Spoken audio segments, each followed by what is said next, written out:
if this message found you, I'm going to need you to first sit down and take a deep breath with me, okay?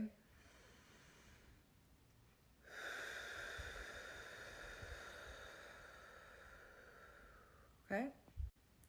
You've been carrying a lot. Spirit is teaching you right now, be, do, have. If you're a part of this collective, I'm going to get deeper into what I just touched on, but if you're a part of this collective, you're here to anchor in the new frequency, you're anchoring in the new reality. See, you know that saying that says like perspective is everything? This is what I'm trying to talk about. So through your vessel, through your unique expression of God, you are embarking on this journey where you're like, I'm willing to be all that I am. I'm willing to look myself in the mirror and see my true reflection. I'm willing to release the parts of me that are just no longer true. I'm willing to become the vessel. I'm willing to become the essence of God that I am, that I came here to express.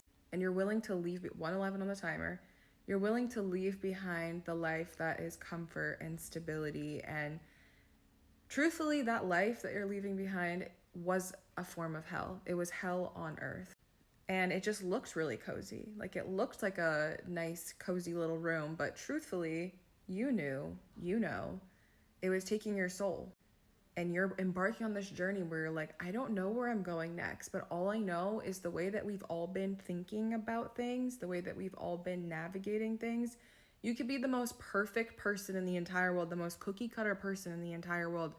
I guarantee you, if you're living by the society standards that exist right now, that's like, oh, if you just work hard, if you just do this, if you just do that, if you get the job, you go to college, you have kids, you raise whatever, you're living the American dream. You're living the dream, right?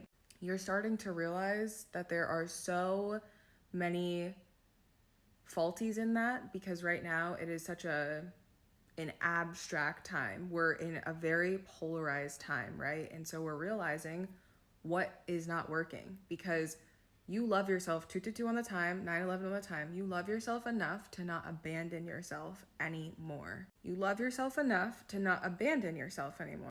So, you know, even when times are tough, you're choosing to look in and to love yourself and to love on yourself and to connect deeper with God and to walk in the path with Jesus. You know, Archangel Michael, Archangel Raphael are very significant for this reading, and Jesus.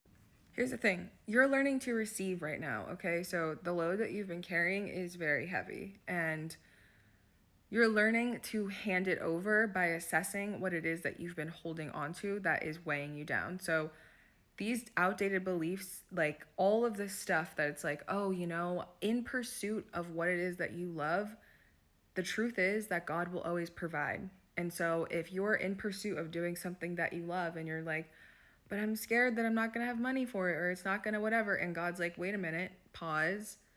Recognize that limiting belief because when you do what you love, in turn, the resources and the supplies, they will follow and you have to trust in that.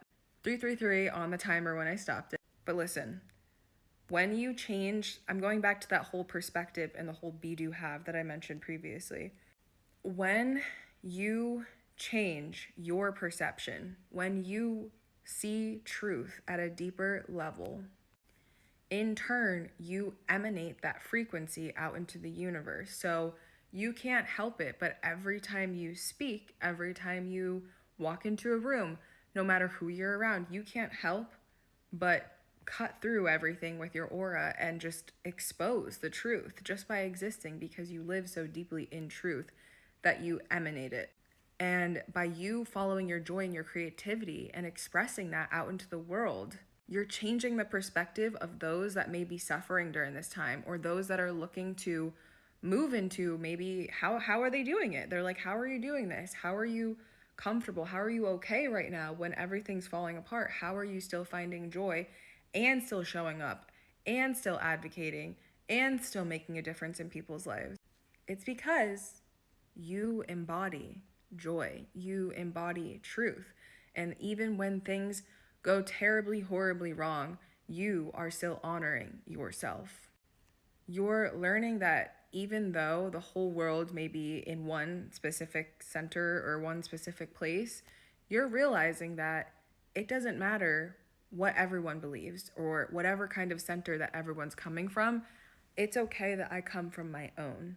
And you're honoring that uniqueness. You're starting to honor that difference and embrace it and express it. So, with that, there's this whole perspective that you're not even perspective, but lifestyle. And it requires a perspective shift. But instead of have, do, be, you're being taught to be, do, have. You're being taught to embody, take an action, and the rest will follow. But you have to meet God halfway, okay? You have to meet God halfway. And also assessing where it is that if you are meeting God halfway and you still feel drained or tired or exhausted, and don't get me wrong, like that's going to be a part of the journey, but it becomes more intense when you don't trust that God will meet you halfway, when you believe that, yeah, I'm doing these things, whatever, but I'm doing it on my own, and that you're not letting God come in because there's a part of you that may believe that you don't deserve to be loved. There's a part of you that believes that they maybe aren't good enough or don't deserve this or how could this be possible? And so you're really just going through like a purification process right now. And you're beginning to find others that are like you, whether that's online, whether that's in your friend groups, or whatever it looks like in your community. You're beginning to find your soul family, okay? You know, and if you're resonating with this message, I would say we're definitely soul family. We're on the same frequency. And here's the thing, there are not many of us that have the courage to embark on this journey.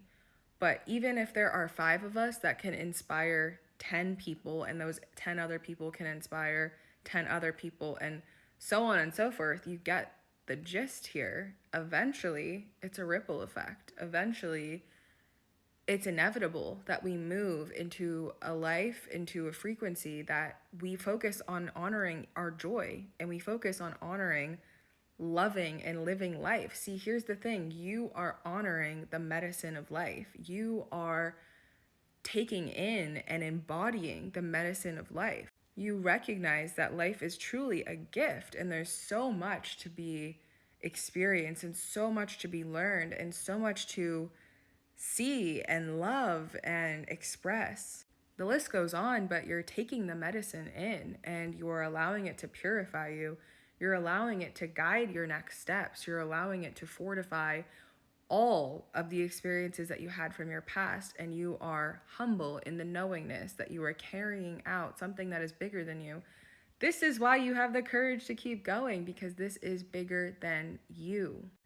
And this is why you've always been different, because in order to do something that's never been done before, we have to be different. Like, you have to be different. You've probably been someone when you were younger that was rebellious or challenging the status quo or not quite fitting in from one group or another. Like, there's just a lot of different avenues and pathways that your soul chose to experience your difference, right? And so everything that you experienced when you're younger was a mirror for everything that you had to release, for everything that you had to eventually face. And through that karmic justice, through that karmic healing that you've been doing, like, it's coming. And that time for you to really love yourself and be in your own power, and you're already in it and you're already embracing it. But the reward, it's gonna come, but God's like, you need to slow down first. Like, I need you to slow down and receive, and know that if you're taking the steps, you're embodying the vision, okay? The vision is what you embody, those feelings, the vision, hold the vision. You take a step towards that vision, release any feelings that come up of like, oh my gosh, I can't believe I'm doing this, I'm not gonna be able to. Let that go, let it go, send it love, because you deserve the entire world and you're ready for it now. And when you are in that state, in that mode, just let yourself sit down, let yourself decompress, let yourself breathe, let yourself face that fear, okay? Because God is taking you places, and this is all the pain is worth it. All the pain is for a reason and a purpose. So just know this. I know you're tired.